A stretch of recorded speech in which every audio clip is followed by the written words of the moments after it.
Are you ready to be gamed up by some top professionals in education? To be gamed up by highly successful individuals in their particular area, ranging from entertainment to entrepreneurs and everything in between? We have just tapped in. So strap on your seatbelts as we embark upon a journey to game you up as you listen to various professionals chopping up game.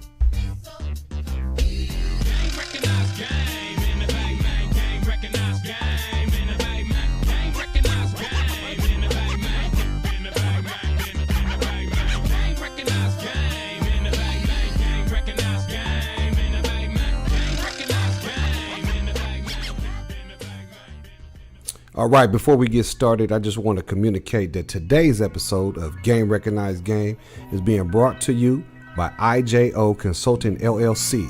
For all of your diversity and student advocacy needs, Dr. IJ is here to help. With over a decade of experience of working in schools and with families, Dr. IJ has a proven track record of making academic success possible for every student. Now, I have to give my own personal testimony of working with this young brother.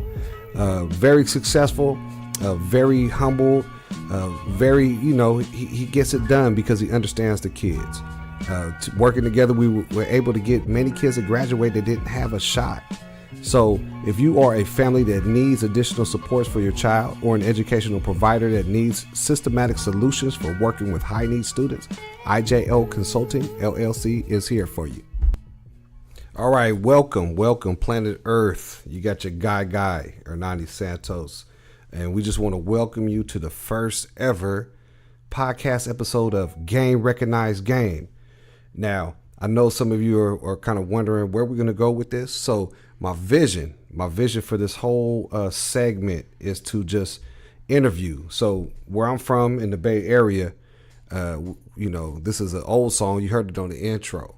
And the saying goes, game recognized game. So really what I'm hoping to do with this is sit down. I have my own game, and I'm hoping to sit down with other individuals in the profession and outside the profession with their own game, and really give you a chance to hear two people chop up game. And I'm gonna keep emphasizing that, because what we're doing, we're just trying to lace your tennis shoes and give you some knowledge or a perspective that you may not have had before. So it is my esteemed pleasure right now. The first guest on this podcast. I'm gonna introduce the brother. We work together. We're from the same city, from the same soil, but just doing good work, man. Great work, actually. And I tell this to him all the time, man. Like, a lot of our thoughts, or our visions, or we are along the same wavelength, so to speak. You know what I mean? We definitely are cut from the same cloth in regards to the work that we do in education. So without any further ado, I'd like to introduce the world to Dr. IJ. What's going on? Yeah, what's going on, brother? Oh, man, I'm just happy to be here, man. Looking forward to, chopping up some game with you today. Hey, honestly, man, I'm more excited about this than I was for my first Game Orchestrator podcast. Like, for real. Seriously, this is good listening. That's some pressure on me, man. Hey, on the real, man, I just I can't wait to get into it. I'm going to allow you some time right now to kind of introduce yourself. I know you got your own podcast. We'll let you get into that a little bit later. Yeah. Break down name. Man, I don't know if I have a real good introduction of myself, but I will say, it's interesting that you invited me to be on Game Recognized Game, because I am, as non-traditional as it comes when we think about educators. I've never been a traditional K through 12 classroom teacher. Never been a traditional, K through 12 administrator. But yet, the work that I do is tied to what we call community-based education, right. Where it's really all about bringing a community spin and a community dynamic to the things that's happening in the classroom and on school sites, and then of course, I train teachers and principals, which is the craziest thing, you know what I mean? Because I haven't had that traditional experience. So then to be able to flip it around and help teachers master their craft and administrators master their craft, I really appreciate the opportunity because I'm bringing them a different perspective. We was actually talking about that in my class this weekend with some of my doc students, where they was telling me, like, man, like, I have thought more about the work that I do and the practice that I employ by being in your class than by being in other folks' classes. So, I'm just out here trying to, make a difference, bro. That's it. There you go. Hey, and it kind of just ties right into, what you're doing is you're gaming them folks up, man. Yeah. And I think that, as time goes on, this is something that there's a need. You know what I mean? Yeah, definitely. And I think that we talked about it last time because, the way media is, right? Social media, pop culture, like legit things are lining up to where people got to understand our culture. Yes. Because they're so heavily influenced. Yes. You get what I'm saying? Yes. So, you're the perfect guy for the job. So just tell me a little bit about your upbringing, man. Where you from?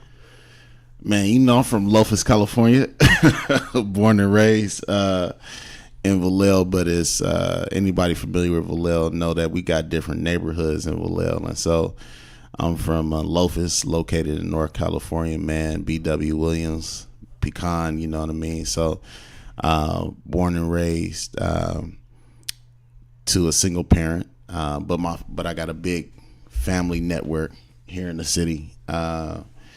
And so, everything I remember growing up, we was all like 10-minute walking distance from each other.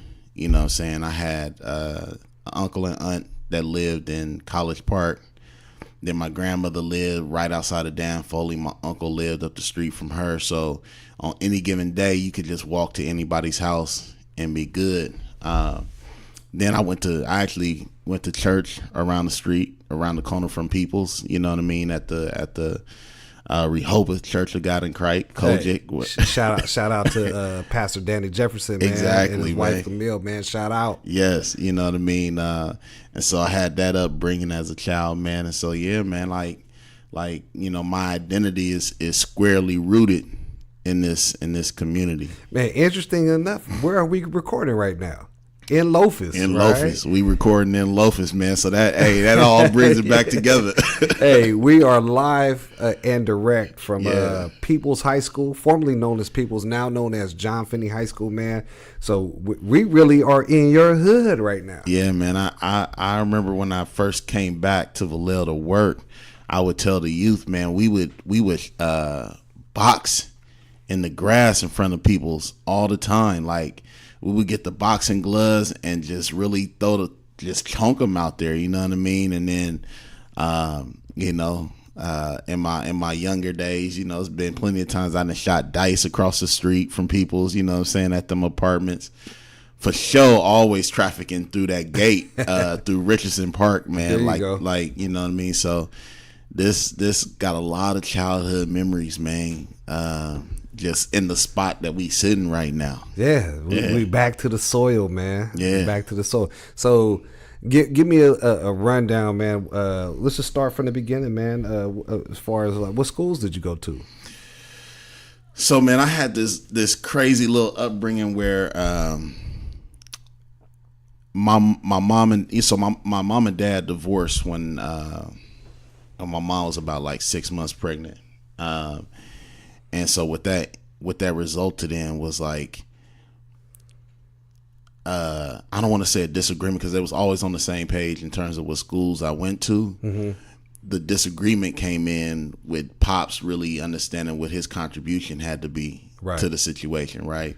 So my first few years, I spent vacillating between Hilltop and North Hills. Okay. Man, so I went to North Hills Christian School, kindergarten, first grade, then went to Hilltop. Hey, how many people from Vallejo went to Hilltop, though? Man. All the way to the ridge, like for real? Man, for real, man. Went to Hilltop second grade. skipped the 3rd grade and went back to North Hills for the 4th grade. And then at that time, moms and pops fell out, and pops stopped sending that tuition payment. Right. So then I went to Cooper, and that was like my first like introduction to not only public schools, but that was my first introduction to the people that I lived with in my community. Right. Because wasn't nobody I lived with going to them other schools, so like I didn't know nobody. So it was crazy because now I had to catch the bus. You know what I mean? I still remember in front of Union Baptist, we used to catch the bus, man, and every morning we would play like football in the streets. You know what I'm saying? Waiting on the bus to come. Tuolumne? On in Surrey. You know what I mean? And so like it was just hella fun, man, just playing football, getting to know everybody, like really for the first time feeling like a kid because I was isolated the first few years, man. And so went to Cooper. Shout out to Cooper. Shout out, you know what I'm saying, rest in peace, Mr. Grant. That was my 6th grade teacher. Mr. Grant was a crazy. Now I would say, like, if you want to talk about game recognized game, he's the first person that I really think I got game from as an educator in terms of like I gravitated to his teaching style and really wanted to be like him. He would always tell us, he would call us deaf, dumb, or stupid. Like he'd be like, which one is you, deaf, right. dumb, or stupid? Right, right. But he was also the first black man that I had as a teacher.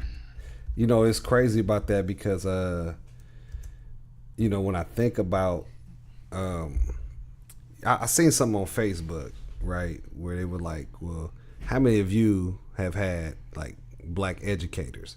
And I would have to say in Vallejo, like I know that's not really the trend across the country, right? Yeah. But I would have to say, man, Vallejo, as far as that, was a very special place because I can think of several right off the top of my head, you know, ranging from elementary school. Miss Doster, who actually I think is finally going to retire this year. You know, she's at Elsa Wiedemann.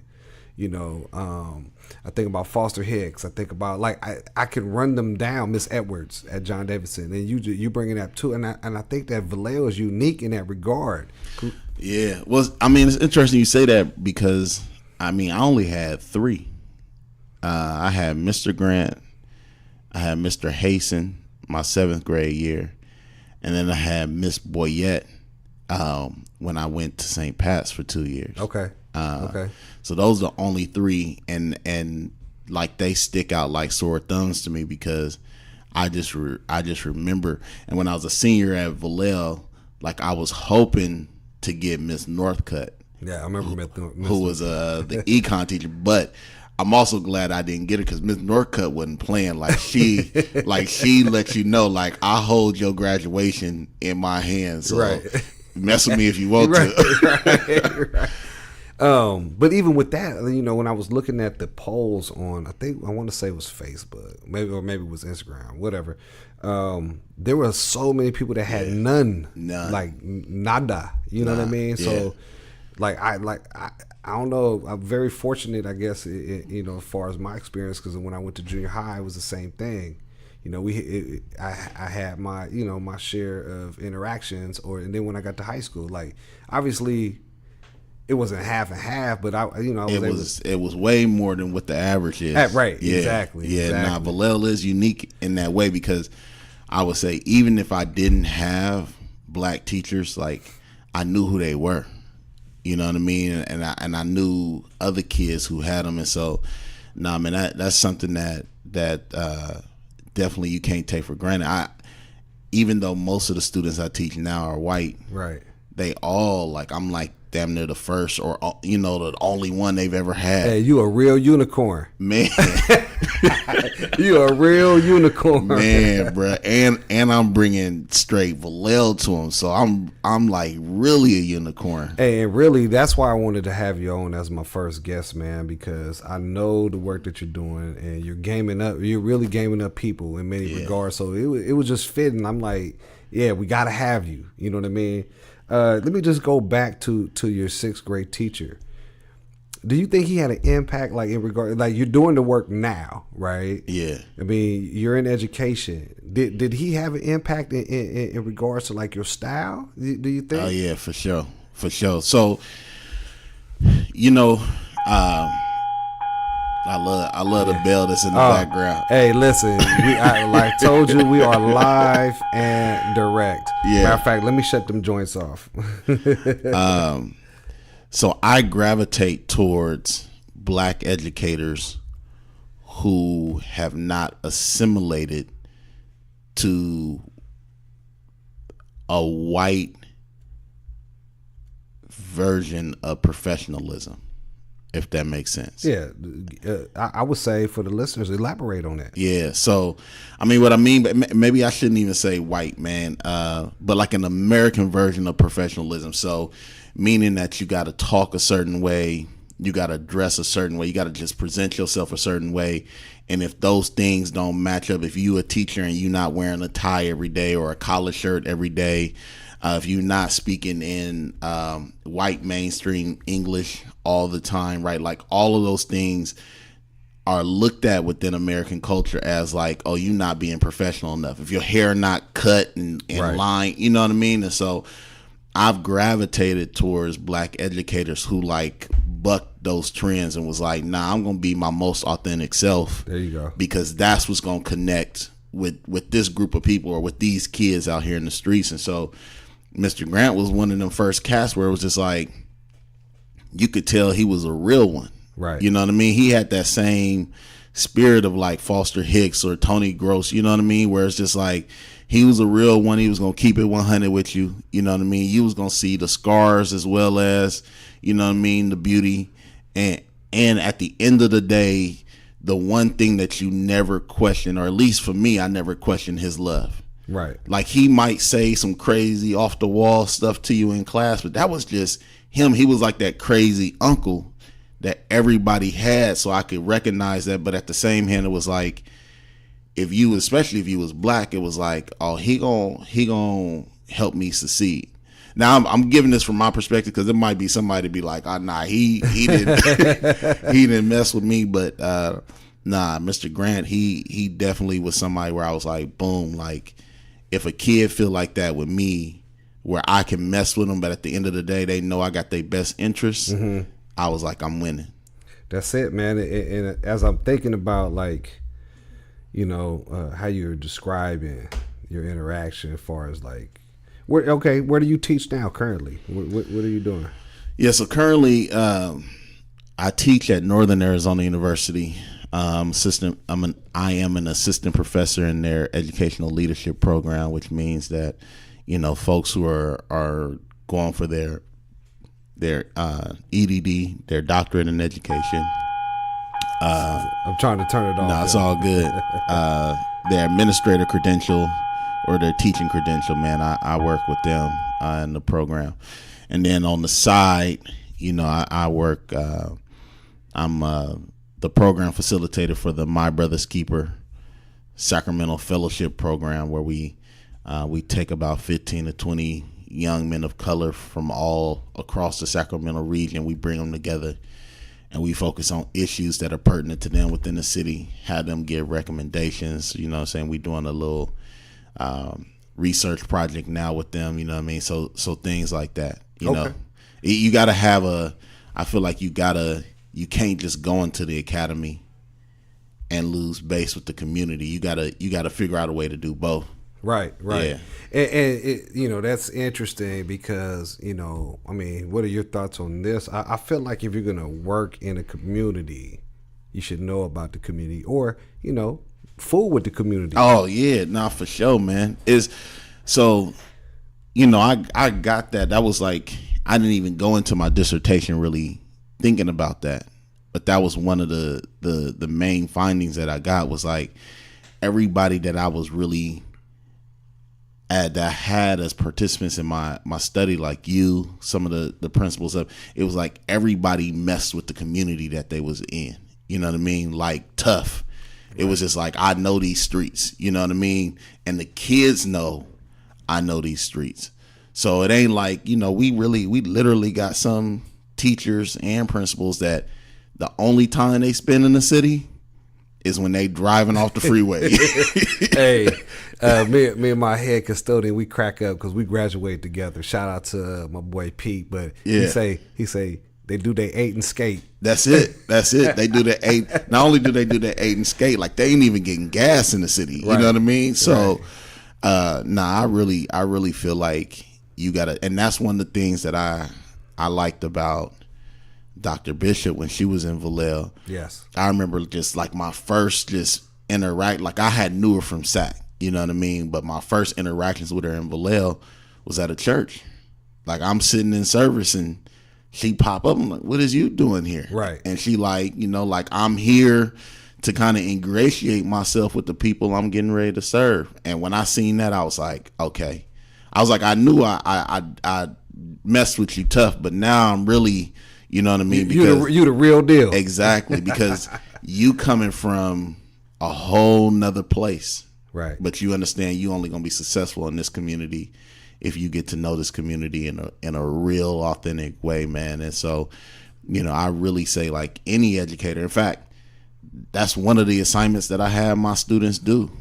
Like I'd be like, get out in the community, you know what I'm saying? Spend 6 hours just doing observation, community work, and then report back. Let me know what you find. Right. And being able to see their perceptions of their community change when they actually spend some time in the community. Right. Yeah. I mean, even your, I could see that's a valuable exercise for anybody because I could see people's perspective change. When I was doing my admin credential, Gigi Patrick, who is head of HR now, was a professor for the culture, the culture class or whatever, and cultural diversity class. And she had us do an assignment where we had to go to somewhere where they only spoke a certain language. That's dope, right? So I ended up going to Chinatown in San Francisco. Spent a whole day in Chinatown, and I'm not talking about the tourist section. I'm talking about the real Chinatown, right? Yeah. Dude, that gave me a whole perspective just in terms of dealing with families who come from different countries because I couldn't even order a Coke. You know what I mean? Like I'm looking at the menu, I'm listening to I was lost.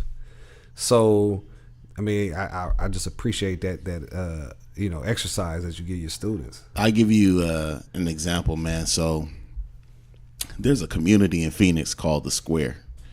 And The Square is primarily it's like 80-90% Mexican, and like over half of them are like immigrated, you know what I'm saying? Some illegal, some legal, but you know what I'm saying, they not speaking English primarily in that community. And there's a school, Title IX school, whole nine. And so one of my students was like, I'm gonna do my observation at the check cashing place.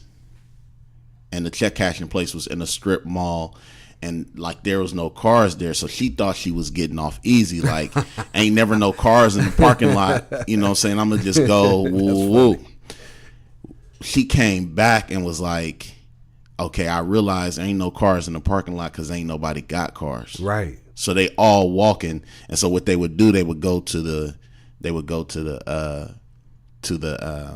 check cashing place, cash they check, send some money back to Mexico, but you know what I'm saying, keep the rest of the money, hit the meat market, which was on the left-hand side of the check cashing place, get some meat, and then hit the liquor store, which was on the right-hand side of the check cashing place.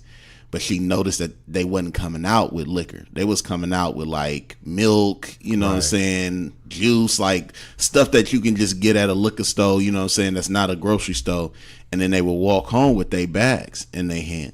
And she was like, I never would have, like her perception was like, one, they just going to buy liquor and coming out, right? She came in with kind of like this deficit perspective and then realized like damn, like I didn't even think about like half these folks can't get bank accounts. Right. So they got to go to the check cashing place. And then she started being like, wait a minute. Don't they charge you to cash your check? It's like, yeah. Absolutely. So now they being penalized, and they, some of their money is already gone off top because the check cashing place she was just looking at all of that and she was like, man, like it gave me a totally different perspective. Now when I see my kids, I know what their parents is going through, I'm like, okay, like I get it now a little bit better than before. Right, that's right. And so I could see that. I could see that changing that teacher's interaction. Yes, right, right, exactly. Have she shared any stories about in what ways? You know what? I only had her for that one class, and this is kind of like a capstone assignment. And so I would love to like be able to connect with her and other students and just be like, okay, did y'all just do that for the assignment, or have y'all incorporated that as part of what you do? I even tell them like when you first get to a community, just drive around. Like bend them corners, right? You know what I'm saying? Right. Get to see the conditions that your students is living in. Yeah. Hey, go to the farmer's market, man. You know what I'm saying? All of those different things, right? I think people don't realize, but when your students see you in the streets, that means something to them. Right. They come to you Monday morning and be like, "Man, I saw you at." Hey, and quite honestly, I can remember being a kid, and if I saw somebody, an adult from my school, like I talked about that for a long time. Man, right? You told all your friends. Yeah, yeah. You know, Miss Edwards was down at the. You know what? She actually cool. Yeah. Because kids don't think adults are cool a lot of times. You know what I'm saying? So that gives you an extra opportunity. Hey, it's interesting you say that, because it's those opportunities outside of the classroom. That's when they find out you cool. Right. They be like, "Oh, I seen him and he was cool. He came, said what's up. He didn't even get on me like." Right. And now all of a sudden you got a different respect from them in the class the next day. Right. You know what I and mean? you're able to manage your classroom a little better too, right? I'm telling you. And so like having connections with the community, you know what I'm saying? Like being willing to get out and get your hands dirty in these streets, like that's important to just being able to connect with them. Right, because oftentimes people want to come in and feel like the respect is just, it's almost like an entitlement thing. Like I'm entitled to this respect. Yeah. But we all know respect is earned, not given. You know what I mean? I remember the first time I met you, and I remember you telling me you had kids walking to Finney from the South. Right. And I was like, "Are you serious?" He was like, "Yeah, like the bus system is so screwed up. They walking from the South." And you know, and give our listeners some perspective, like in mileage. Yeah, like the South got to be a good 8 to 10. Yes, absolutely. You know what I'm saying? Maybe 12 miles. You know what I'm saying? So I was like, it was like, yeah. So when we seeing kids walk up to school, like school don't start till 9 something. They walking up at 10, and it's like, but then it's like, oh yeah, but they walk from the South. From the South. So you gotta sometimes take a step back, and it's like, okay, now that I know they walked 8 miles to get here, right? Do I really want to be all gung ho about sending this kid home? Right. Or do I ridicule them in front of the class for being late? Oh, you late again? Right. Or you know what I mean? Any kind of smart comment you could give the kid, like. And that's why on my first podcast, for the Game Orchestrator, I led in with, you know, the poem, you know, The Rose That Grew, because that's exactly it. I mean, it's a miracle that kid even got to school. Because along the way, he had like 100 different options. He could have just, you know, well, I'm gonna just go over here, right? You know what I mean? Right. But he said, no, I'm coming to school. But you don't understand that perspective unless you get to know the community, right? And now all of a sudden, because you know, me and you, we done been in these streets. You know what I'm saying? We didn't took Lemon all the way. Hey, and I've had to do that walk. I remember we had the GVRD, Greater Vallejo Recreation District, used to throw this basketball tournament, because back then there was no AAU. Right. So this was the biggest thing in the city, like all the junior highs competing, right? Man, I had to walk from Vallejo Middle all the way to the south, and we're a couple miles down from Vallejo, and that was long, and I had to take the train track straight, because that was a straight shot, right? Yeah. So yeah, man, for real, and it's because we had to beat up the pavement, so to speak, that we could understand that. You can understand it, and so, you know, it's just little things like that, man. Like if you a true educator. And that's one of the distinctions that I make for folks, right? Is being an educator is just like any other job, right? Like, it is a job, but some of us are called to this work. Yeah. Others of us was unemployed, and we need Hey, tell the truth. That's like just real talk, right? And so you can always tell who those folks are that was just like unemployed. I couldn't pass the bar. Come on now, man. It's just like I needed a job, right. And so they come to this like they would any other job. Like if they worked at Home Depot or if they worked at the dealership, it's like I'm coming to do, you know, what I'm required to do, and I'm going home and I expect to get paid. Right. But for those of us that are called, like this is not a job, it's a way of life. We do this like you and I. We ain't getting paid right now, but we doing this. You know what I mean? It's crazy when you get around people who have a calling for this in terms of recognized game, because what you find out is even in your off times, y'all end up talking about your work. Right. Y'all get happy, and sometimes you be like, why are we so happy to be talking about work right now? It's the weekend, right? Because we didn't record a couple episodes on the weekend. Exactly, and giddy about it, right? Like couldn't wait. Just be like, man, I'm giddy about an opportunity to talk about work some more. You know what I mean? But that's a calling, and we approach the job differently, right? You know what I mean? The key is for us, I think, is okay, for people who don't have a calling, how can you take some of the best practices that we have and break it down for them to where it's manageable? Right. You know what I mean? If you Jordan, if doing a back fade, fadeaway shot is natural to you, how do you break it down so that for somebody who it ain't natural to can do the same thing? You know what I mean? And that's really what we trying to do. No, that's it, man. That's it. Well, give me a little bit more background in regards to education, man. So I heard you mention that you went to Vallejo High. Yeah, man. So I started off at St. Pat's. Yeah. Spent 2 years at St. Pat's, man. My first year there was cool. St. Pat's is where I got my nickname, House. Okay. Yeah, man, because I was the biggest kid on my football team. St. Pat's got a lot of Filipinos and white folks, you know what I mean? So they see me out there like, man, where you come from? Janelle De La Vega, man, good friend of mine, but he looked at me, he was like, man, you big as a house. And he was like, that's what I'm going to call you, man. I'm going to call you House. So now, he was at St. Pat's, too? He was at St. Pat's, bro. And he was fresh out of, he was at the community college. Like, he was fresh out of high school, man. And he had already, he was maybe 18, 19. Okay. And he was coaching. And he was already out there coaching the JV team. You know, that's my cousin through marriage. I didn't know that, man. Yeah, crazy, man. So, yeah, he was out there coaching. But Coach McGriff. Yeah. Bradis McGriff. Yeah. That was my head coach, man. Okay. Him and his brother, man. And I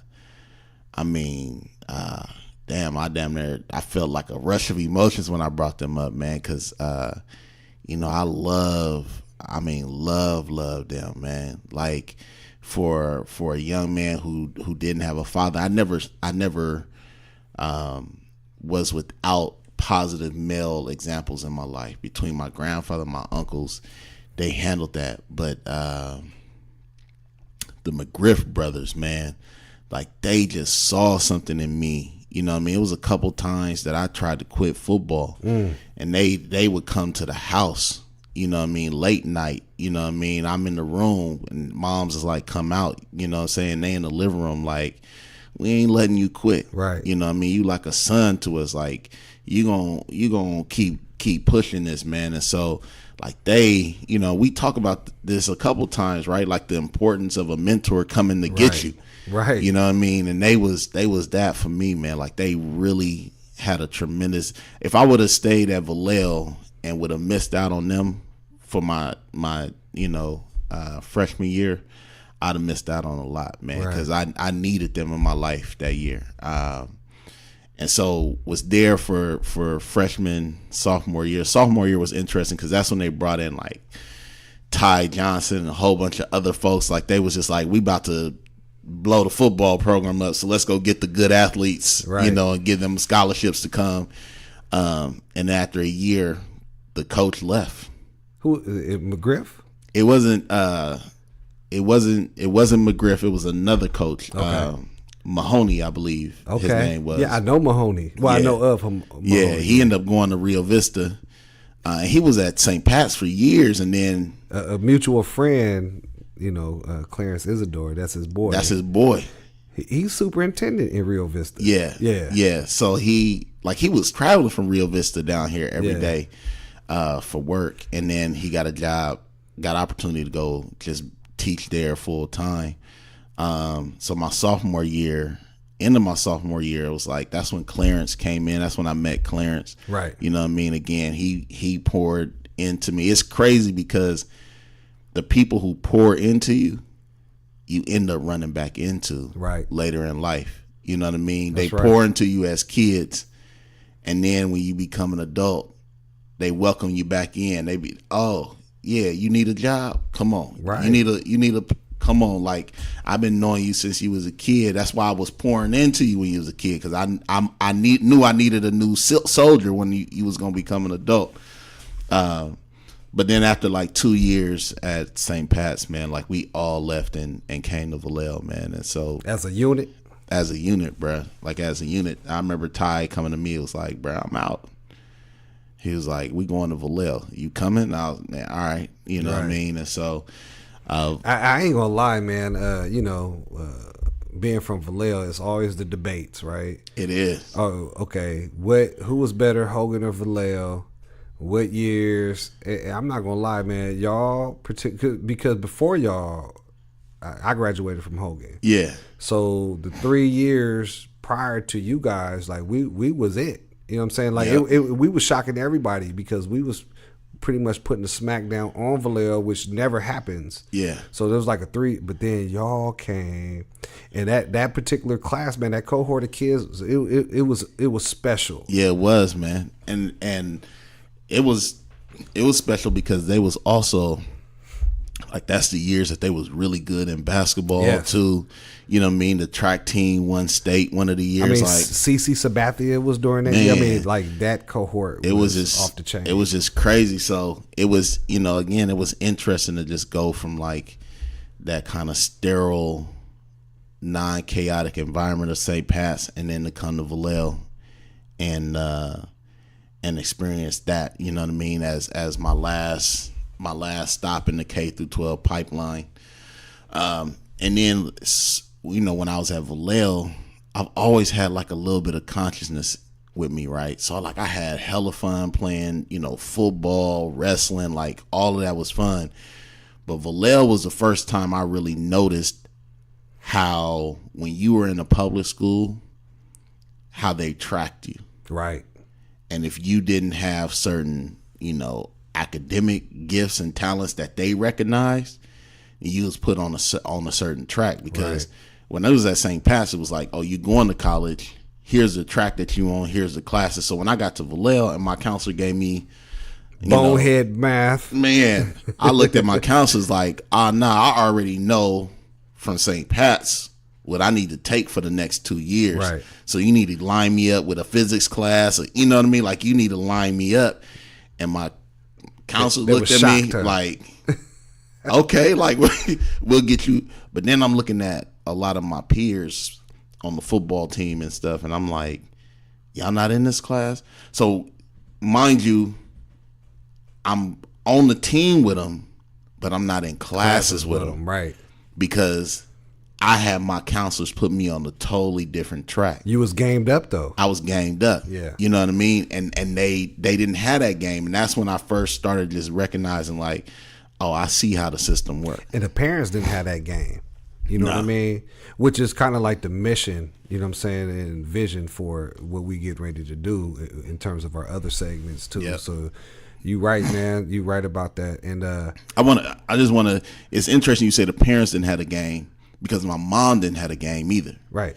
Like, I had the game because I went to St. Pat's and I was astute enough to realize that they had me on a certain track and I needed, but my mom didn't have the game at that time to be able to say, hey, you need to still take them same classes. Right. You know what I mean? Because she didn't understand So I really took over my education. You know what I'm saying? My mom didn't check report cards and stuff. It was just like she looked and said, "Oh, you got it. Right. Like you got the game for this. So I don't even have to worry about you no more." Right. It was 7 of us growing up. So she was like, "I'll worry about the other 6.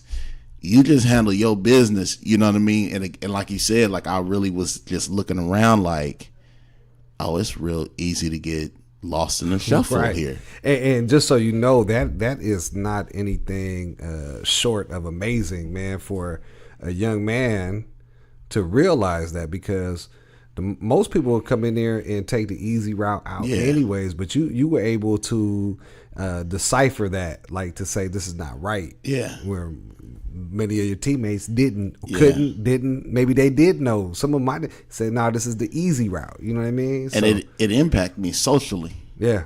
Because when you make a decision like that, now all of a sudden you no longer in the classes with the folks that you can really begin to create social networks with. Okay. You know what I mean? You with different students. So, you know, I'm coming from the east side of the campus while everybody else coming from the west side of the campus. Right. And we crisscrossing, as, you know what I mean? So I got enough time to say what's up, but I ain't got enough time. So if something happened in the class and everybody laughing about it, you know what I mean? You out the loop. I'm out the loop. You out the loop. I'm out the loop because I'm taking classes that ain't even on their radar. Hindsight 2020 though, man, like that was amazing. And, you know, some of your teammates probably could have been on a different path had they not been tracked. Yeah. You know what I mean? So, you know, I was always conflicted, and this will segue into your work with the district when you came back, but I was conflicted when our district moved to the A through G requirements just to graduate, and conflict because I knew it was a good thing, right? But at the same time, you know, I don't feel like we could provide all the supports to make sure that everyone was really legit A through G. Right. We had kids graduating with it, but a lot of them got D's in classes. But I did believe in exposing them to that, right? So, you know, I was just conflicted or I seen a lot of kids not graduate because they couldn't do it. Right. You know what I'm saying? So, but I am all for the exposure. You know what I mean? Yeah, I think. When it came to like their transition to A through G, I think the same mistake that they made then is the same mistake that they're making now, which is they have an either or approach as opposed to a both. Right. Like there should be some flexibility in there for us to do both. Right. So for kids that we see are really struggling with the A through G, right, there should be flexibility to be able to switch them onto a different program so that they can be successful, right, instead of them experience accumulated failure, right? You know what I mean? And then on the same hand, it's like, let's not get rid of the A through G. No, not at all. Because now what you've said to families who really want their kids to go to college, that they have to find a pathway outside of this school district for that. Right. Because they're no longer competitive in those ways. And I'm not saying we've gotten rid of those classes, but I'm just saying like the emphasis, you know, that expectation. It's about culture, man. Right. You know what I mean? You can have a culture of mediocrity, but even within that, a culture of mediocrity, you have exceptions, right? Just like you can have a culture of excellence, but have exceptions, right? And so, you know, that either or, they got to figure out a way to get both of them in. That's true, because being at the continuation high school, we were held to the same standards. Yeah. And I just seen so many kids not get a diploma, which you and I both know how much that means when they go into the adult life in terms of just applying for regular jobs. You know what I'm saying? So I definitely agree with that. You know what I mean? Like, I definitely agree with that. Like, how much it means to them. Yeah. Because you and I have both sat with kids and been like, the GED might be the option for you. Because you still 100 credits back. Right. And they like, nah, I got to get the diploma. Like, that really opened my eyes. Like, oh, the diploma for some of our kids is the gold standard. Right. And until, like, I just can't, they gonna fight, they gonna claw, even if you like, bruh, it's not, I'm gonna keep doing because the GED for them means failure. Right. You know what I mean? And you try to tell them like, look, it's comparable. They be like, nah, man, like I need that. You know what I mean? Need that piece of paper. Yeah. Yeah. Well, so I think that would be a good segue. So how did you come back to work in the district? I mean, what college did you go to, and then how did you end up working back in Vallejo? Yeah, man. So, you know, in order to really tell that, you know what I mean, I got to start back in 2004. And that's when I, you know what I'm saying, that's when I caught my first case while I was going to school in Texas. Okay. You know what I mean? And so from there, you know, I came back to Cali, scratched and clawed, you know what I mean, finished my bachelor's degree, and then eventually got into Davis and started working on my PhD. Okay. And so I connected with this group called Sacramento Area Youth Speaks. Shout out to Dr. Vajra Watson, who, you know what I'm saying, is really a sister and a mentor to me in this game. But through working with SES, I was able to connect with Dr. Bishop. Okay. You know what I mean? So I made a connection with Dr. Bishop through the work. Not a close connection, but it's like enough for where she knew my face. You know what I mean? Game recognized game. Right.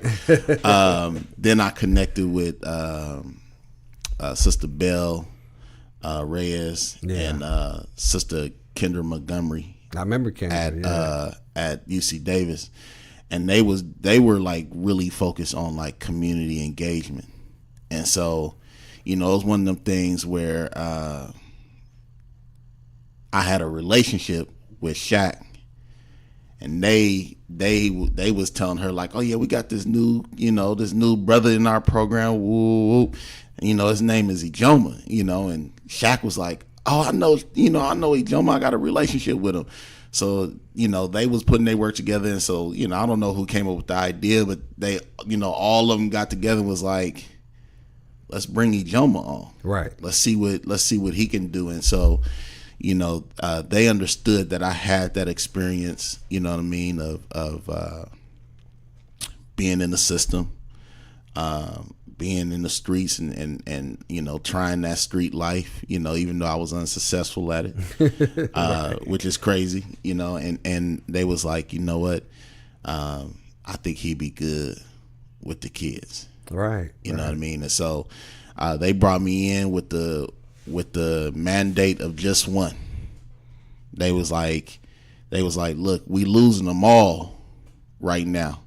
So if you can just save one, we winning. You know what I mean? Like that was the mandate. Just get one. Just one. You know what I mean? And they would remind me of that all the time because, you know what I mean, like we like baseball players. You know what I mean? Like if you really think about a baseball player, like they fail more than they succeed. Right, you're right. So 3 out of 10. 3 out of 10. Like we'd be like, oh, he hit the ball 3 out of 10 times. Hey, that's good. Hall of Fame. Hall of Fame. But if you think about that, it's like, wait a minute, 3 out of 10. That's a lot of failure. Right. You know what I mean? That's not really success. 7 out of 10 times you fail. 7 out of 10 times you fail. So it was the same. It's the same with us. I feel like it's like we are working on a baseball scale. Right. If we can get 4 out of 10, 5 out of 10, Hall of Fame. We're Hall of Fame. Like we're on Mount Rushmore. You know what I mean? Right. Because it's unheard of to get 10 out of 10. Right. Or 8 or 9 out of 10. That's our goal always. But just the way the system works, man, it's hard to get, you know what I mean, to be that. And if you show me a school or an educator that's getting 8, 9, 10 out of 10 and ain't jugging the numbers. Right. Hey, they padding stats somewhere. Come on now. It's easy to get 10 out of 10 of the right student. Right. You know what I mean? The ones that's coming from the right environments.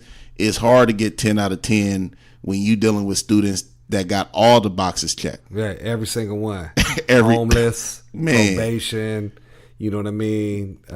Whatever. Just free lunch, yes, all of it. Just all the boxes. So that's that's our calling, is working with students like that. And so what was the name of your position? It was the Positive Youth Justice Liaison.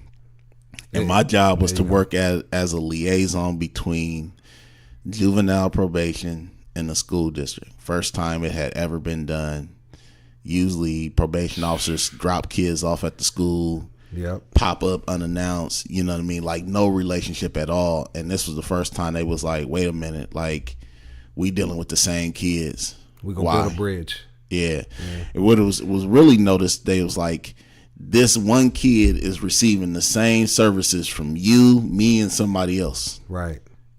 But 3 different ways. No coordination. So why are we like, no wonder this kid is checked out. Like he's like, I got to go get this with probation. I got to get this. So why don't we streamline these services and have somebody who could be a go-between through all of it? And so that was really the position. That, and really, man, that's brilliant. Just, anytime you can coordinate services, you know what I mean? Like you say, the kid checked out because he just heard this message for the 3rd time. Same message. So, and this is at the point where you and I had done some work, how we came into contact with each other. Yeah. I did brag on you a little bit during the sponsorship piece of it, man, but it's all real. It's all legit. Yeah, it is. You know what I mean? People can fact check, but yeah, man. You want to talk a little bit about your work here? Yeah, man. So, I tell folks all the time, I'm terrible at paperwork. I'm glad I got hired for the PYJ liaison position and not the ASP. There you go. Because the ASP, there was more emphasis on being on top of paperwork. Right. I'm just not good at that. I'm a relationships person. Right. You put me in front of some kids, and I'm gonna walk away with a few of them in hand. You know what I mean? And so, one of the 2 biggest aspects of my job was, 1, get them in school, and 2, get them on a successful path. And for a lot of them, that meant get them to graduate. Right. And so me and you had to have a relationship because I was going to be sending 3, 4, 5 kids your way every quarter. And I think, one of the demands that you had of me, which I loved, was like, don't just send these kids over here and forget about them. Right. Like, I'll take this kid, but you responsible for him too. Right. So you need to be a regular face on campus to come see this kid, to pull him out of class. And I would come and me and you would rap, but like you would have reports for me. You'd be like, all right, you need to have a sit down with this kid today. Yeah. Like you need to talk to him. You need to let him know what's up. You know what I mean? And the kids was always respectful, man. They'd come and they'd rap with me. They'd keep it real, tell me what's going on. Right. And then we started having like a little men's group here. It was dope, man. You know what I mean? Like they really was buying in to what we was doing. I would say this, man. I saw, just observing you, man, I saw traces of like my mentorship group that got me on my path.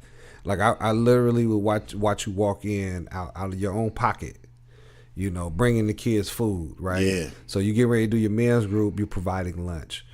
And I tell people this all the time, like if you want kids to show up, bring some food. You gotta, yeah. Right. And I watched you, you know what I'm saying? And that's what my mentorship group, I Have a Dream.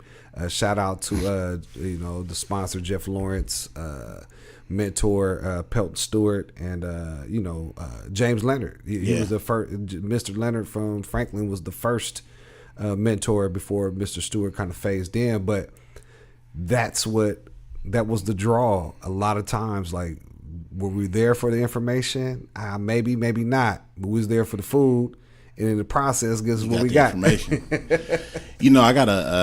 I have a unique way of thinking about money, right? I think a lot of times people, when it comes to like coming out of their pocket for the kids, they say, "Man, I don't get paid enough." Right. And I would say the same thing. Like, I didn't get paid enough to come out of pocket to get them food and stuff like that. But what I would say is you gonna get a bottle this weekend? Right. Yeah, I'm gonna buy a 5th. how about you take that fifth money and spend it on food and go without the fifth? Right. So I would sacrifice like my personal vices that I had in my life and use those funds for the kids, which is a win-win all around. Because I didn't need to get that bottle anyway. You know what I mean? That's dope. So it's like now I'm sober on the weekends, so I'm able to be more productive, more present for my family, for my daughter. And then on the same hand, I'm able to get the kids what they need. Right. You know what I mean? So I be thinking about stuff like that. Like, oh, I don't need to go there this weekend. Right. You know what I'm saying? I could save that gas money and buy a kid a sandwich. Right. You know what I mean? Because that's really what I'm trading off. You know what I mean? So do I make enough money? No. But I can reprioritize how I spend my money to make sure that, because one of the things that I know, and I've had an opportunity to have this happen to me a couple times now, but the best feeling in the world is to have a kid come back and buy you lunch. Right. You know what I mean? To be like, you messed with me tough when I was, in this situation. Can I just try to show you some appreciation and show you that I'm on a good track now that you know what I'm saying? I want to demonstrate. That's a good feeling, man. And so everything you pour into the kids is going to come back. Right. And, even just when you run into them, man, like, this happens to me and I know it happens to you, just, when they even just pour out their words to you. You know what I mean? Yeah. You ever had an experience like that? I have. One that sticks out? I have, bro. So I was in the Marina Vista Apartments visiting my sister, and walked out of her apartment and seen one of the kids that, I was having a hard time with. I remember on the weekend I took him, his brother, and a couple of other ones to Round Table Pizza on Springs Road. Had some pizza, and they was really just telling me, like, at that time, like, they was in like gun battles. And I was like, wait a minute. You mean like by having y'all in my? They was like, yeah, man. They was like, it's cool, and because I was messing with both sides, right? You know what I mean? And so they was like, it's cool, but just know, like, you can't kick it with both of us at the same time. It's problems, but we know you deal with them, and we respect you for that, and they know that you deal with us, and they respect you for that. But also know we got beef between us. So don't put us together. You know what I mean? Don't try no slick stuff. So I had to respect that. But man, I remember just coming out of my sister's apartment and seeing him, and like, I'm talking about his whole face lit up. You know what I mean? And the crazy thing is, him and his brother were both in juvenile hall when I met him. They both got out, but they was going back and forth. When the brother turned 18, he got out like the next day, armed robbery. Gonna sit down for a minute. Right. Something must have happened with him where, like, after I left the district, he got sat down, but they put him at Quentin for like 6 months. And that was enough to make him be like, no bueno. But when I had seen him, like, he was so like proud to be like, I got my diploma, like, right. Took me in his mama house, showed me the diploma. We took a picture, together with him showing in the house yeah. With him and the diploma, right? You know what I'm saying? Like, I remember I shot it off to Shaq quick, because I was like, man, like, this is the result of the PYJI. Like, this is why we did what we was doing. Man, Brother Tappin, I still like Brother Tappin, man. I still in contact with Brett. He really called me his brother. So, I mean, there's been plenty of times that he has brought me to his friends to mentor. Like, look, I got my big brother here today. I want y'all to just listen to what he got to say. Like, don't nobody mess with my big brother. Like, I love him. You know what I mean? Like, that stuff, it gets you, bruh. Hey, it's crazy that you brought up young Tappin, man, because I worked with young Tappin at Vallejo High, and they was mixed up in all kind of stuff, right? All kind of. So I will just say this, man. Mom comes in here because his mom and I have a working relationship, Right? Because she was always at the school when I was at Vallejo High or whatever, right? And she come in and they got like a little cousin or something that was going here, and she just shared the story. Now, he wasn't doing a whole lot with himself, but he wasn't in jail. Right. You get what I'm saying? Like, he's still trying to figure out. He's still young, like how many young people still trying to figure. I mean, that's what it is. Young people have to kind of navigate their way, but he wasn't in jail and he wasn't dead. And made many of his friends. She told me out of all of that group, and at the time, I believe, I want to say they called themselves the Shady Team or Shady Something Gang, like something that, like yeah. that, right? Out of everybody from that group, though, all of them was dead or in jail, except for like him and maybe one other. Yeah. So the fact that he looked to you like that, Yeah. right? That meant that some of the words you was saying had to resonate. He, I remember when he was here, like he lost a friend. Right. In his arms. You like right. he had to pull the friend in the liquor store, and the friend died in his arms. Right. You know what I mean? And so, yeah, man. Like, and it was crazy because when he hit me up, he was like, "I was cleaning my room and found your card, and I don't even know if you still remember me anymore, but like, I just need you." I was like, "I'm on my way. Where you at?" Right. And he was like, "Are you?" I was like, "I'm on my way. Like, where you at?" Right. Like, I'm coming right now. Like, if you found my card and you remembered me enough to be like, I need this person in my life, like, I'm on my way. Right. Like, come on. You know what I'm saying? I remember I just picked him up that day and was like, let's go. Where we going? Don't worry about it. Like, let's go. Like, we rolled up to Berkeley, got some barbecue from E&J. You know what I mean? Oh man, I wish I'd have called you too. Take me with you. And just chopped it up. But he tapped in with me all the time, and he was like, man, like, people don't realize, but I've been in a position to have these young men tell me that they love me. Right. And that ain't just something that we do regularly in our community. I'm not just talking about like the Vallejo community. I'm just saying like men Yeah. in general. You know what I mean? Especially men of color. So to have a kid look at you and be like, "Hey, I love you. I'll see you next time." Man, that's the stuff where it's like, okay, Bro, that's huge. yeah.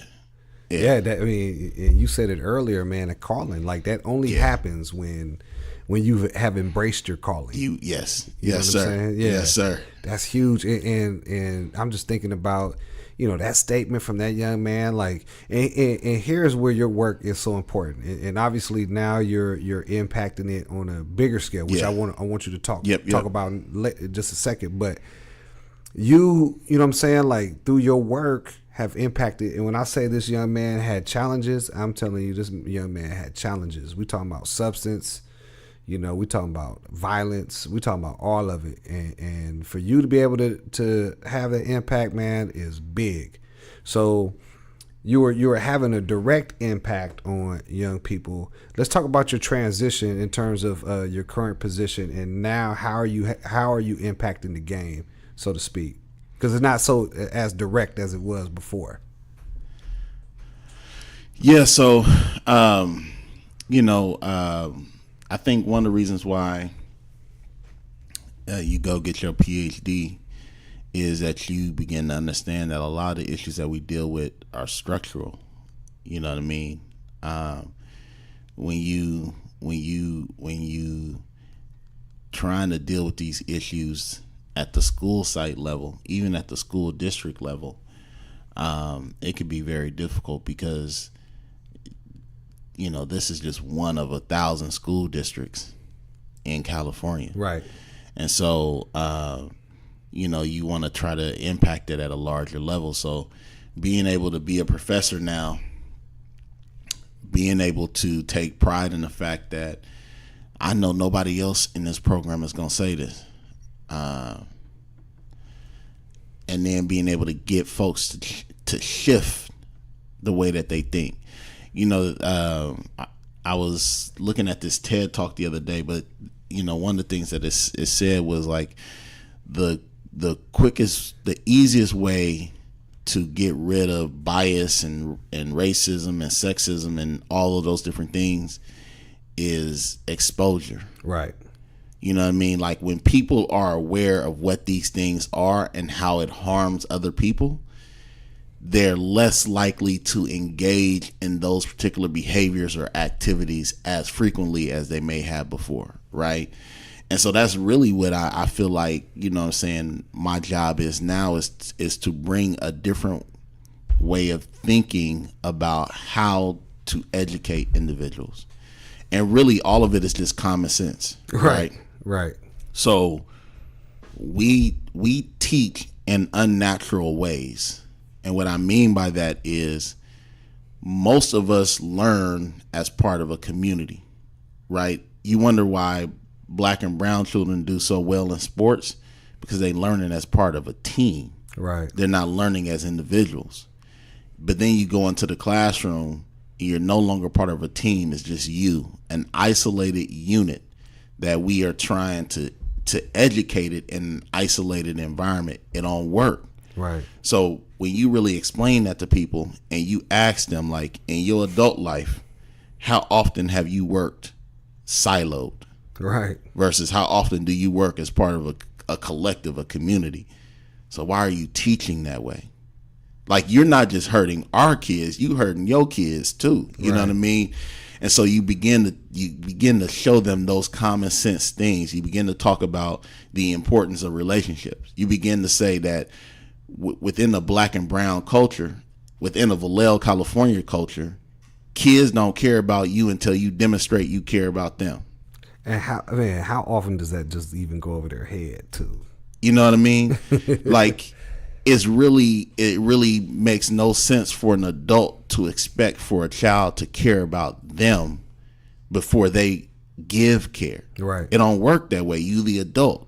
So the kid is legitimate in their expectation of, can you show me you care about me? Right. Beyond just your own personal interest in this. You know what I mean? Besides test scores. Exactly. Yeah. And so, you know, folks say to me, or they ask, you know, I'm sure they be like, well, why are you so good with kids? Because the kids know I got their back. Right. So now I'm trying to translate that for the teachers, and I'm asking them, like, when's the last time you had a legitimate relationship with your kids? Right. Well, they telling us that we ain't supposed to have relationships with kids. Well, I'm telling you that they wrong. Right now. Yeah. And I will tell that to any of my colleagues that is telling y'all that y'all not supposed to have relationships with your kids. Do you have a social media account? No, they telling us to keep it. They wrong. If all of your kids is on social media, how you gonna reach them? Right. You can have multiple social media accounts. Like, come on, man. Let's be smart about this, right? Like, you got to go to where they at. And so we really just work on that. You know what I'm saying? We work on humanizing the people that they're going to be working with. Right. And for my administrators, it's really about saying, okay, I know we training you to be a CEO, but you're not. You gotta be a manager as well as a psychologist, like hey, and you preaching to the choir right now, man. Like, your job is not just to manage the budget. Your job is to manage people, and to manage people, you got to have a approach, a strategy to building relationships.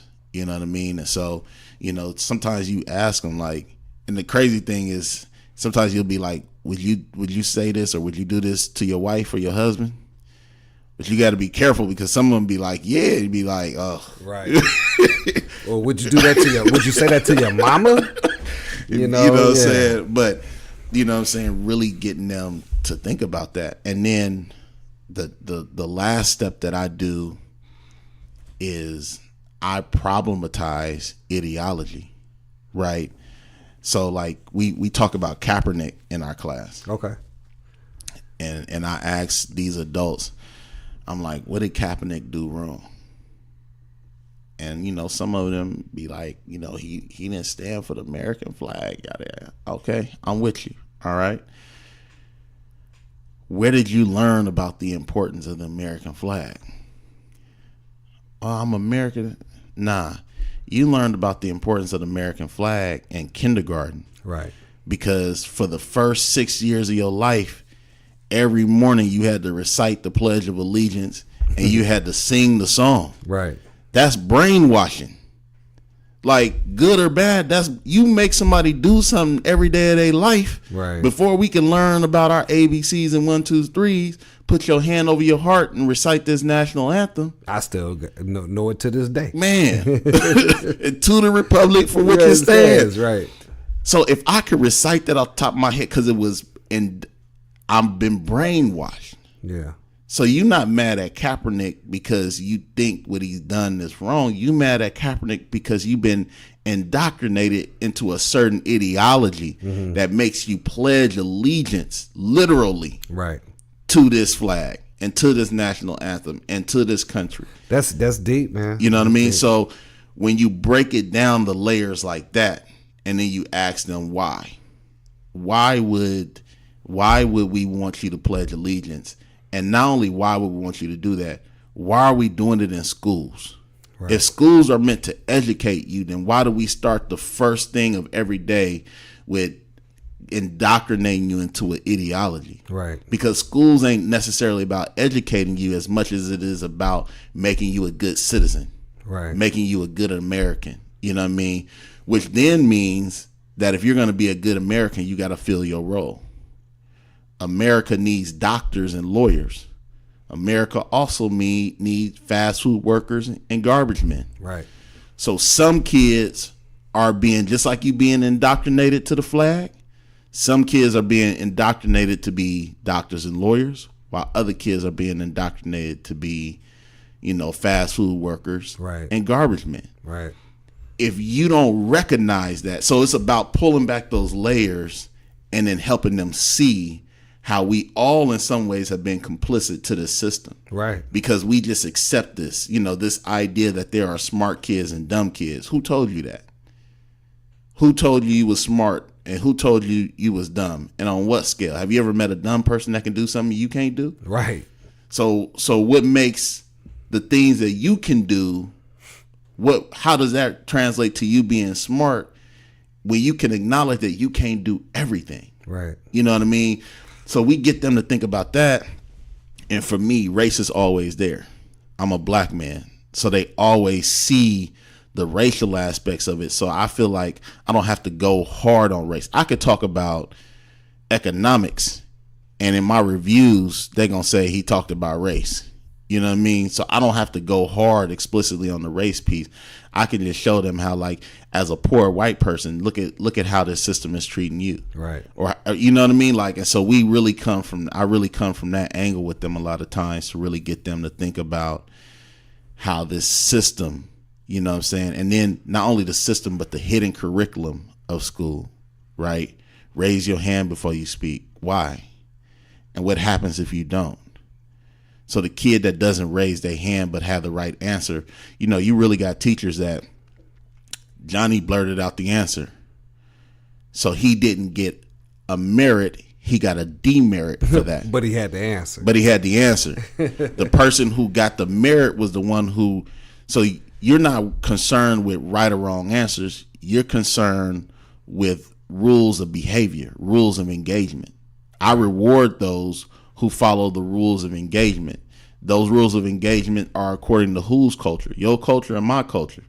Because in my house, if my mama asks me a question and I raise my hand, she gonna look at me and say, "Is you stupid?" Right. Say what you gotta say. Right. So I'm being indoctrinated in a certain culture at home that requires me to speak up when I know the answer. Right. And then I come to school and I get something totally different. Now you're in trouble too. Now I'm in trouble. So my behavior is not wrong. I'm just trying to learn how to navigate two different cultures. Right. And you are interpreting my behavior as disruptive, not even understanding that I'm coming from a different place. So those are the layers we really try to pull back. I try to pull back from my students. Like I said, all of my colleagues ain't doing this. You know what I mean? But I'm doing it for them in the hopes that when they are in a classroom environment and they find themselves just kind of going with the same flow, they'll now start to ask questions and be like, why am I doing this? Right. Am I really experiencing what I'm experiencing, or am I experiencing what I'm experiencing because I've been told to experience it? And if I'm only experiencing it because I was told to experience it, then how can I take a step back and get a different perspective? And right there, now all of a sudden, whoever that person is dealing with, they're going to get a different level of service. Right. Because the person is questioning what they've known all their life. You know what I mean? And for some people, they really dive into that part. Some people are just like, I don't want to dive in. Like, I don't want you to pull back the curtains. I want you to let me stay ignorant. Right. Know? So, because my world is great. Right. Right. Right. Because they're not, they don't have to deal with the impact. Yeah. Right. So Yeah. let me, ignorance is bliss. It is definitely bliss. You know, you talking just brings back, you know, we live in a world where memes kind of like run everything, right? So I seen this meme one time where like there's a tree and the particular animal climbed the tree, and then they're grading the goldfish on whether or not like he or she could climb a tree. So you got an F, right? But like you're a goldfish, like you can't. There's no way you were gonna climb that tree anyway. Yeah, you know what I'm saying. So like you're grading me based on something I would never. I don't have the capability of doing. Yeah, but like you said, on the flip side, could that animal that climbed, can the animal swim like a goldfish? Yeah, right. So, and it's what is amazing is that you have some goldfish that figure out how to climb a tree. Right. Despite all that, right? And so what we got to learn how to do is not look at those folks as the rule, but look at them as the exception. Yeah. Because that puts things in proper perspective. Right. And instead what we do is we say, well, that goldfish did it, why can't you? That goldfish is exceptional. You know what I mean? Right. So let's give him a standing ovation and congratulate him for that, but change your perspective. Because that still is the exception. That's still the exception. That's unnatural what he just did. Right. You know what I mean? So, when you get folks to really start thinking about that, now all of a sudden they're like, well, why don't we change the system? Well, that's what we're trying to do. Yeah, thank you. Like that's that. Hey, hello. That's what we're trying to do. I mean, this is like wishful thinking, but like I think we talked about this before. But you and I, like the way we do credit recovery education, right, is all wrong. Right. It's all wrong. We catching these kids. We talked about this morning. We catching them at sophomores and juniors. Right. We should have been catching them at 7th, 8th grade. Right. Like that's where you prevent credit recovery. Is they didn't just start showing these signs. Right. They've been showing them for the last 3, 4, 5 years. So if that's happening, why are we still continuing to do the same? Over and over. And obviously budgetary things come into play and things like that. But we are definitely more reactive versus being proactive. Yeah. Because there's no way. I mean, we looked at the numbers today, and from one school, there were like 90 rising juniors, sophomores, that come next year will be 30 credits or more behind. Yeah. Where should the interventions be? Yeah. I agree with you 100%, but we're in like a reactive mode. And I think we're in a reactive mode because we don't want to recognize how complicit we are in a broken system. Right. The thing that I share with all my classes that I learned when I was getting my education was that the system is not broken, but it's working better than it's ever worked before. Right. Right? Because when you understand that the system wasn't designed for every child to succeed, right, then all of a sudden it becomes clear like, oh, failure was built into the system. What we're trying to do is we're trying to break the system and create a new one where failure is no longer tolerated. Right. Right. When you say that to students, right, who were like, we have a why is the system so broken? No, the system not broken. It's working how it was designed to work. To work, right? It worked fine. Like you were designed to fail students. I ask my students this all the time. Well, I'll tell you what I do to my sisters. They come into class. I say everybody got an A. You turn in your work. You engage with the material. You show evidence of critical thinking. You got an A, right?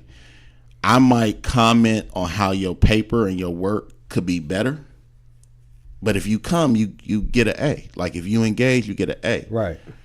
They're so stuck on needing to know that they were better. Why can't we get regular grades? You know, why can't it be that some students get F, some students get A, why do you feel the need to define yourself based on what somebody else did in this class? Right. Why does your self-esteem depend on that? You have bought into a broken system that says that there's a possibility for you to be better than somebody else through your academic work. Right. But it should be about the knowledge. It should be about the knowledge. So if we take away grades, then all of a sudden you remove a certain pressure. Now it's just about learning. Right. Can you demonstrate that you learn? It's funny you said that. What was I listening to or watching? It was whatever it was. It was in regards to babies learning how to walk. Right. So like if we go on that broken system, you know what I mean? After 1 year, a lot of kids walk at 1 year old. But if you walk at, you know, a year and a half, if that is, so we should stop trying to walk because you didn't get it at a year? Right. Just think about it. No, keep trying. You keep trying. You know, this is a true story. And don't fault me for this. But I didn't walk till almost 2. Like my mom teases me to this day. Like, yeah, you were the last. You know, I'm the oldest, but like you were the one that took the longest to walk. Yeah. What if I would have stopped at 1? I wouldn't be walking right now. You get what I'm saying? So like, it's exactly. You know, I looked at that analogy, exactly what you're saying. Like, it's about the knowledge. It's about the knowledge. Now we have this conundrum a lot of times with our kids, right? If a kid ain't doing, we was talking about this with attendance earlier, but I think it applies to the classroom too. If a kid wasn't doing no work, none, and then a kid starts doing half the work, do you still get a kid an F? Right. Or do you recognize that he went from 0 to half, so maybe I give you a C? Right. We have kids who have literally said to us, I could do all the work for the rest of the semester and I'm still not going to pass. It don't matter. So why do the work? Right. And you be sitting there like, I can't even argue with that. No, not at all. You know what I mean? But to that teacher, why is your grading scale based on that? It's so funny because, you know, we in a episode as far as I want to say either on yours or on mine, we talked about stereotypes, right? And so just think about the stereotype of a PE teacher. Yeah. Right. What is everyone's assumption about it? But however, in the PE department I worked for while at Hogan High, we addressed that same very issue because at first we were like old school, right? Everyone starts with an A. You lose a point, your grade go down. Well, for the kids who ended up, you know, with an F midway through the quarter, not even the semester, what are they supposed to do? You know what I'm saying? Like, you're gonna have issues because they're like, hey, I'm not passing anyways. So what we did, despite any stereotype about being a meathead jock PE teacher, we started grading units. So if the sport was basketball, we gave a grade according to the basketball unit. In every unit, in every quarter, there were 3 units. So a kid could have failed basketball because I just don't like basketball. Right. But passed the other 2 units, and guess what they did for the quarter? They passed. Yeah. This is coming from some jock PE teachers. But like you said earlier, it's just common sense. It's just common sense. Because adults have unrealistic expectations for children. if you were told that there was no way you could succeed, would you still engage? Right. No. You would quit and you would go find something else to engage in. So why are you expecting that from a kid? We expect all kinds of things from kids we don't expect for ourselves. You know, like, why do you expect a Right. kid to not think rationally? Like, you want him to keep coming to class and trying hard to get an F. I can't pass. Right. You know what I mean? And they look at you. The same thing with kids that know that certain teachers got it out for them. Right. Why are you skipping that class? Because when I go to class, I'm gonna get kicked out. Hey, the referral is pre-written. It's my right. name is on it. Right. Already. And then you convince them, just go to class. 10 minutes later, They out. I told you she was gonna kick me out of class. Hey, legit, like, people don't even, I mean, people would think we're exaggerating, but there are referrals pre-written, man. Yeah. When I first started working at Vallejo, I had them all the time. They were already pre-written. The kids, like, I just walked in and I got handed a referral. Where you got to tell a teacher, like, you really got a problem with a 15-year-old. Right. Like that's where your life is right now. Right. Is that you can't handle a 15-year-old Right. kid. Like, who's the adult in this situation? Right. Once again, it come back to relationships, though. Yeah. Everyone skip. You can't get to step 2 until you do step 1. Yeah.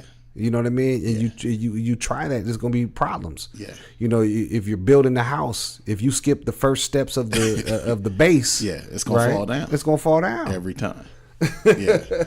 So that's what I'm doing now, man, and really really taking the work that I'm doing at the university and expanding it to be able to, you know, go to different schools around the state and country, and being able to share in a truncated form those same lessons, right? You know what I'm saying, through professional developments. And you know what? I think that you know, that's, like I said, I feel like in a lot of instances, man, we like on the same wavelength, because at some point, that's where I'm hoping to go in terms of you know, making an impact on a broader scale. Like, you was doing the work direct with the kid. Now your impact can be on a broader scale. Yeah. I mean, you're impacting other people who are doing the work, which is what's needed, because you're only one person. Yeah. So, you know, and I think that, man, tip my hat to you, because if you just stayed doing your own work, you would only impact X amount of people. So I think that's brilliant, man, and I applaud you for that. Yeah, I appreciate that, man. You know, the key is to not be a motivational speaker, though. And what I mean by that is, you know, motivational speakers, they hold dope ass professional developments. Mm-hmm. When they walk out, everybody is inspired to do what that speaker told them they should do. Right. But they don't know how to do it. It happens all the time. And so you're a good motivational speaker, but you haven't gave them the material in a way to where they can say, okay, Monday morning I can do this tangible task to start moving in the direction of what they were saying. Dude, that is so dope. Let me ask you this. Do you think, though, that that's on purpose? I don't think it's on purpose. I think, having now been in the academy and working at a university, I think that's just how folks in the academy think. Mm-hmm. They think theoretically about things, and they have, like, you know, through their research, they have ideas about how things are supposed to go, and they're very passionate, but not everybody knows how to break it down to, like, and here's what you can do. Right. You know, because from a conspiracy theorist perspective, and I kind of relate this to some of the exams you have to take, right? Yeah. Sometimes I feel like it's about the Gouda, right? It's about the money. You know what I mean? Like I took some tests in order to even get into a teacher credential program, and then I missed one, which was written by like 4 points, right? But it was written response. So, are you saying that I have the knowledge or I don't have it? So same thing with the you know, as far as a motivational speaker, do they leave just enough missing to where you have to call them back in? Like, I don't know. No, that's real talk, man. I think some people is like that. I think some people also is like that because they want that extended contract. Right. And that's So what it's like, saying. I'm only going to give you enough because I want you to bring me back to, and then it's like, and now I can give you the whole 9. So nah, I'm with you on that. Because I'm like, dude, like this was great. You got everybody inspired. Now what? Now what? You know, and you and I are, I think we're pretty genuine people, man. Just give us what you need to give us and let us do the work. Yeah. You know? So I work with transracial adoption families.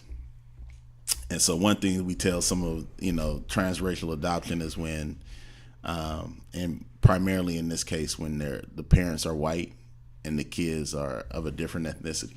Okay.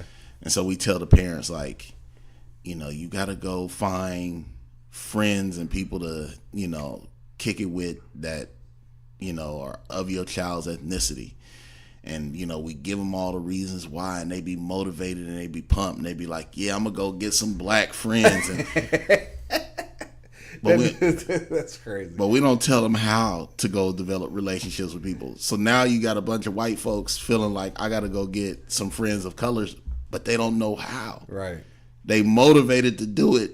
They lost on how to do it. Right. So now they randomly going up to black people, like asking questions. Hey, do they end up like Will Ferrell and Kevin Hart and Get Hard? Yeah. You know how people of color is. You come asking us a crazy question, we gonna look at you. Who is you? The police? Right. They be going up. Who did your hair? I want to. Nah, man. Yeah. So it's like you motivate people to do work, but you ain't giving them the how. The how, right? And that's the important part of what we do. That's the only reason I brought that up, I thought that was deep. That what you just said, like your goal is to not be a great motivational speaker for that reason. Yeah. So I think that's dope, man. Dude, I am enjoying this first episode immensely, man. I think we probably could talk forever if we wanted to. Yeah, if we wanted to. Hey, on the real, what I know you talked about a lot about what was missing, but if you had a magic wand today, to fix it all, right? What kind of things would you see happening, or would you make?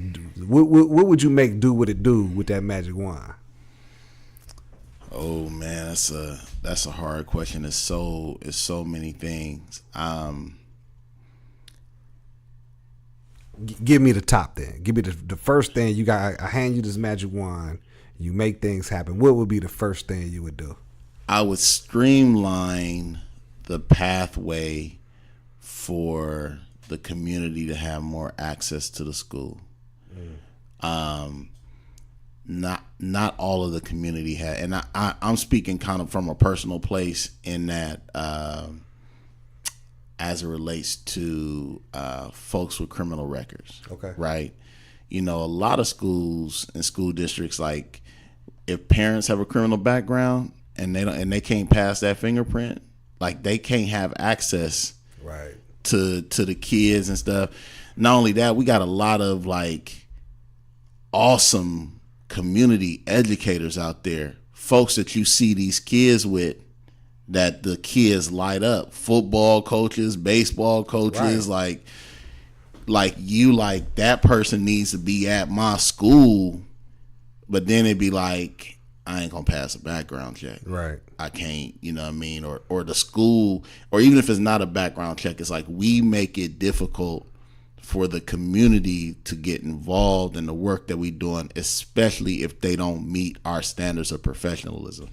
But they're pillars at the same time. They're pillars. And that's the thing is, I feel like if we were able to bring that element in, you know what I mean? So that young people can see more examples of themselves frequently. Right. In my dissertation, one of the principals up in SAC said this to me. He said, there's a black principal at the school that my son goes to. And he was saying, like, me and him have had to have a number of conversations about my son and just the way that my son is kind of responding and behaving.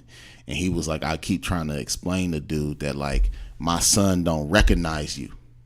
He don't recognize your version of blackness. So because he don't recognize it, he's having difficulties like making that connection with you. Right. And I think we got to understand like blackness, brownness, all of it exists on a spectrum.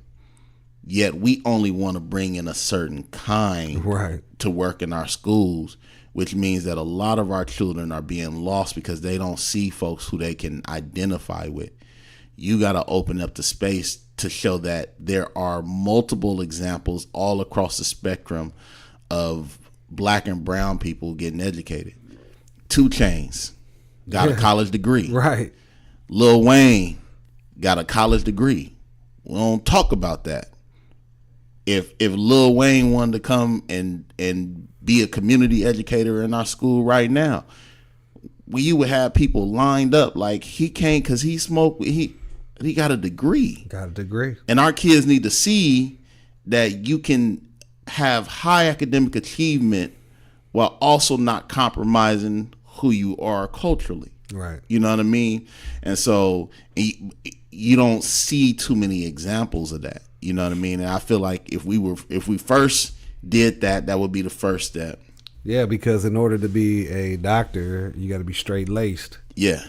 Yeah. Right. You gotta, I mean, I don't know exactly how to explain it, right? Or if you wanted to be a lawyer, you couldn't be a certain way and be a lawyer. So many times kids don't even see that as a viable option, Right. Because that's not how they're being brought up. That's Right. not them, Right. quote unquote. And so the more examples of that you can bring in, then what ends up happening is now you have not just that presence on your school sites and in your district, but they have an impact on what is being taught in the classrooms and how it's being taught, right? I think that would do a tremendous job in terms of increasing achievement. I think the second thing that I would do would just create more opportunities to extend school beyond the boundaries of a school site. And that is talking about like, how does a school meet the needs of their children beyond just like the X's and O's of the classroom? Right. You know what I mean? But then third, I think, and this is something I've been thinking about recently, I think we have to really look at school boards, the influence that school boards have on the direction of a district, and how voting plays into who is elected to school boards. Because in some communities, the folks who are voting for the school board members are not the folks who have kids in the schools.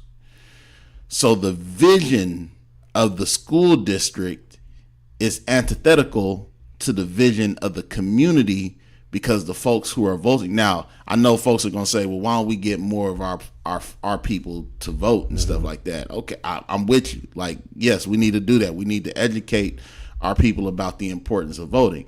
But we also need to figure out a way, like, why does this individual who ain't had a kid in the district In the last 20 years. why do they have such a powerful impact on what happens in our schools? That's deep. They're no longer invested. Right. It's hard to say that votes should be taken away because they may have grandchildren or you know what I mean? Like, but we got to look at that, because when you have a school board that doesn't accurately reflect the community, Right. and I almost feel like we need to be checking credentials at the door. Like, where's your receipts that you know the community? You spending money. Right. Yeah. That you just not, you know what I mean? It's like, say you a school board member and you represent North Vallejo. Where you live in North Vallejo? Right. What street? What street? Right? Because you might live in the North Vallejo boundaries, but you may not be from North Vallejo. Yeah, it damn near is American Canyon. Right. and let's not even talk about folks who I got a house, a rental property. I know. In that area that I'm using, but I live in Fairfield or Vacaville, right? Like we. So again, it's like, is there a way for us to even begin to check the receipts of folks? Right. Like who put you in office and how is you here? I think when you can start getting some of that, I think you have a powerful thing at your hand. I guess it's all coming back to community, right? Community. Because the schools live in isolation of communities. We take our schools, we put them right dab in the middle of a community, and then we say, we don't have to talk to you. That's crazy. It's the worst business model ever.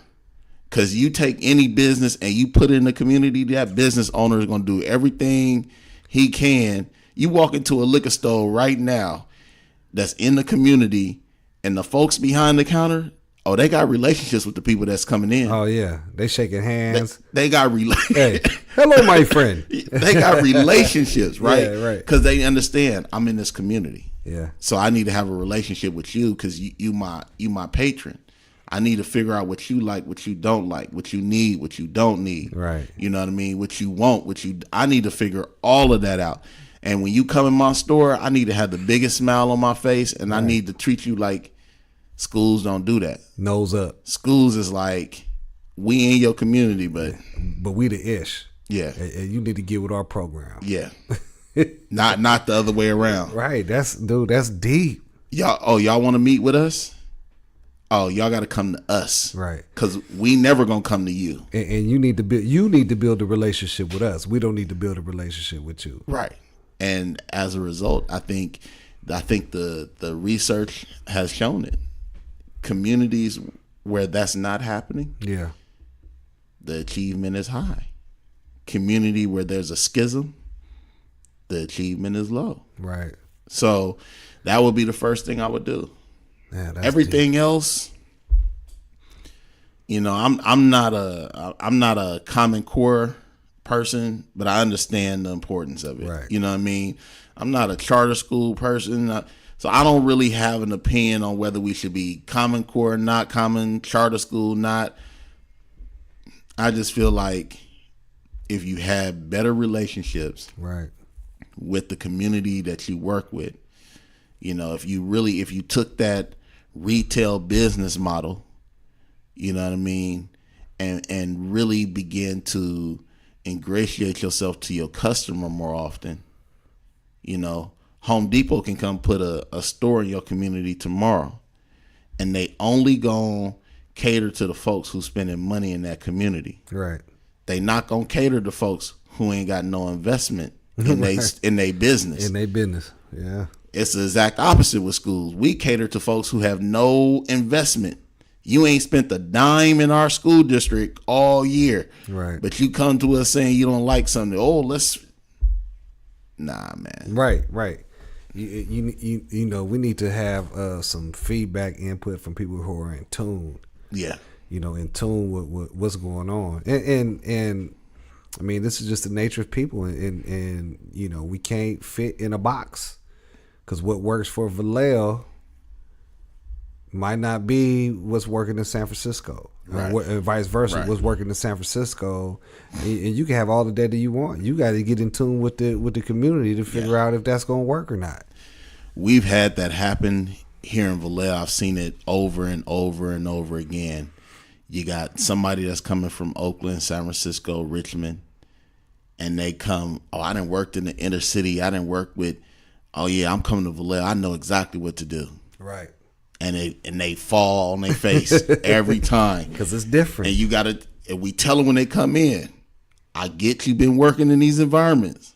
Vallejo is different. Right. You might want to put your ear to the streets and figure out how we different around here. Because if you bring that Oakland game here, it might not work. And in the same token, somebody coming from Vallejo going to work with Oakland, the same thing is true. The same thing is true. You can't bring what's working in Vallejo expected for it to work in Richmond, Oakland. Like it might, but you need to be in tune first before you make that decision. Because if you're not, you're gonna be flat on your face Flat on because each community has its own unique culture in terms of what it is bringing. Right. You got to understand that. Right. No, Yeah. no doubt, man. No doubt. Well, man, it was a pleasure spending this time with you, brother. Yeah, I enjoyed it, my man. Hey, thank you for being the first. Hey, you the first ever. You can put this on the wall, man. Game recognized game. Just two professionals in the field, man, chopping it up, trying to game our listeners up with a different perspective. I mean, we might be preaching to the choir a little bit. You know what I'm saying? We might be. However, it might be a perspective change, a shift happening. So, I just want to thank everyone who has dialed in. You got something for the listeners? Nah, man, I appreciate y'all. You know what I'm saying? Again, we started off with a little sponsorship for my business, but real talk, if anybody needs any kind of assistance, you like what you heard and you're like, I think that's the person to help my family, hit me up, man. I live for this. Yeah, and we'll put some contact information in the description of the podcast. So if you are interested and you need that assistance, man, feel free to reach out. Like I said, I've seen the man in action. And trust me, I know you can't see us, but he is not sliding me, $100 bill for me to say these types of things, man. I promise you that. And with that being said, man, be sure to rate us, man, 5 stars and tell a neighbor. Okay. So until the next episode, Game Recognized Game, man, y'all be easy, y'all be smooth, y'all be good. All right. And have that impact. With that being said, take us on out.